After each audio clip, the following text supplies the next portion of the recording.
Backpacking, another way of traveling. People who go backpacking normally go for longer trips than the traditional traveler. This means they don't have a perfectly planned holiday in an all-inclusive hotel for 1 or 2 weeks.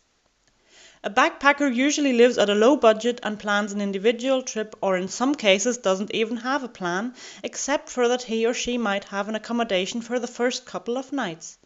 It is also very common that backpackers travel on their own and don't appreciate company. The majority of people who go backpacking are from Western European countries, the USA, Canada and Australia, and the majority is between 18 and 33 years old. Approximately 60% of backpackers are male, whereas 40% are female. Possibly many women might not feel safe enough to travel on their own and therefore prefer being together with other people. Furthermore, a large proportion of backpackers are students. Especially students have the time to go for longer trips during their semester holidays. For some people, backpacking is seen as a travel lifestyle because it gives them the opportunity to explore and experience a country more intimately. Living on a minimum is a main aspect, and leaving the zone of comfort is also part of this lifestyle. Some people even gain a lot of spiritual and mental experiences. A good example for this is the Way of St. James in Spain, which functions as a pilgrim route and in some cases helps people to find oneself. Depending on the country you go to, it is possible to get cheap accommodation. From my experiences in Asia, I can say that it's likely to get a place from $10 or $15 per night. Of course, this doesn't refer to every country, but usually it isn't too expensive. The good thing about many of these accommodations is that you can book a room at short notice, which is a great advantage for many backpackers, because they don't have to plan their trip as much in detail in advance. The accommodations are usually kept very simple, but still can be very cozy.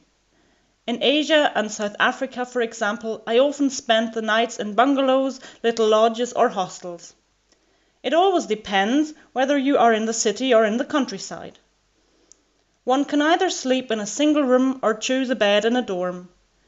These hostels are characterized by a community room, which in addition often functions as a bar as well. The people use the community room in order to drink, chat or play games with other backpackers. In order to visit different places within one country, there are several possibilities of transportation. In some countries, such as Vietnam, it is very common to take an overnight bus, a so-called sleeper. Depending on the country, it is also common to take a ferry. This applies to Thailand, where many tourists do island hopping. Once you have an accommodation, it is also possible to hire a motorcycle, which can be very helpful if you want to explore the surroundings.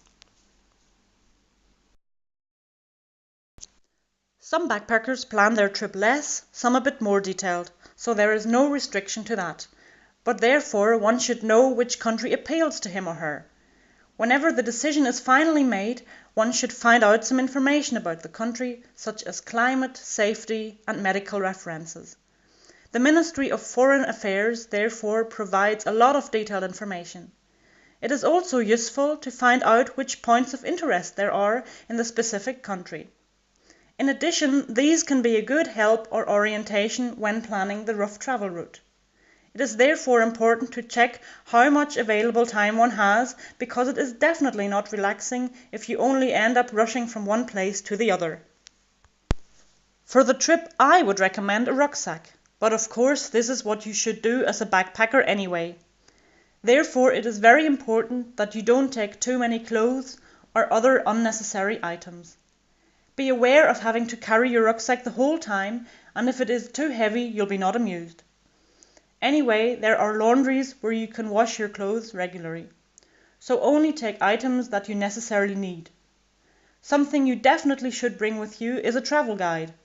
Many people favor Lonely Planet because it gives a lot of detailed information about accommodation, restaurants and travel routes at low and reasonable prices.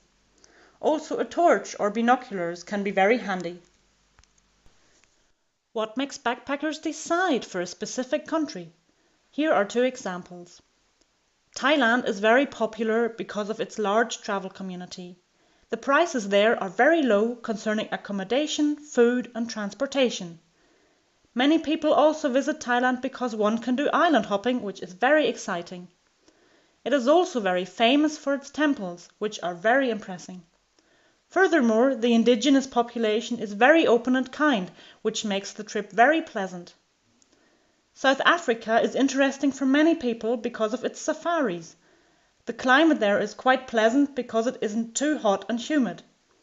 Furthermore, it offers a wide range of activities such as surfing. The prices may not be as low as in Thailand, but still affordable. South Africa also offers stunning sceneries, lovely hiking routes, and whale watching is possible in some places, which you definitely shouldn't leave out.